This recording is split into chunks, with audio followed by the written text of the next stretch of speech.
નમસ્કાર બાલ મિત્રો, સ્ટાન્ડર્ડ 10 મેથેમેટિક્સ એમાં ટ્રિગોનોમેટ્રીમાં આપનું સ્વાગત છે. એક સમ છે નાનકડો એવો, cot θ = 7/8 હોય તો બાકીના ત્રિકોણમિતિ વિધેયોની કિંમત મેળવો. હવે આપણને માહિતી આપેલી છે cot = 7/8. ABC એક ટ્રાયેંગલ છે, right angle triangle.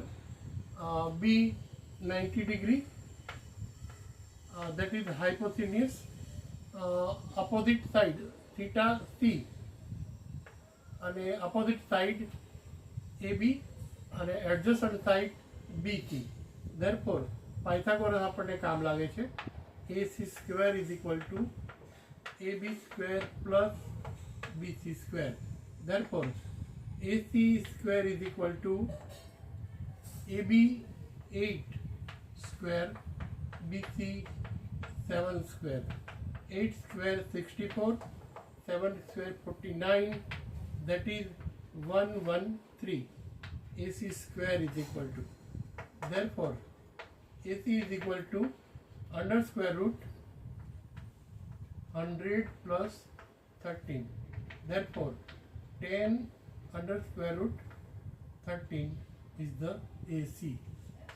10 under square root 30. હવે આપણે કિંમતો મેળવીએ છીએ સાઇન સી.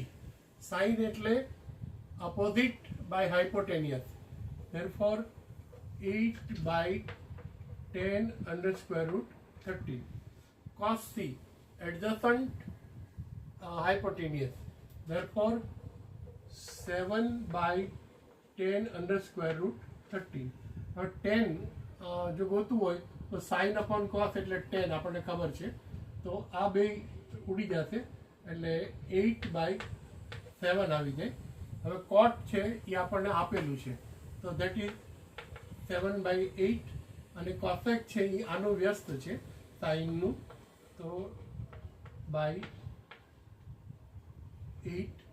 અને સેક છે એ /7. તો બધા ત્રિકોણમિતિ વિધેયોની કિંમત છે. બાળકો જો સમજાણું હોય, ગમ્યું હોય તો લાઈક કરવાનું ચૂકશો નહીં. Thank you.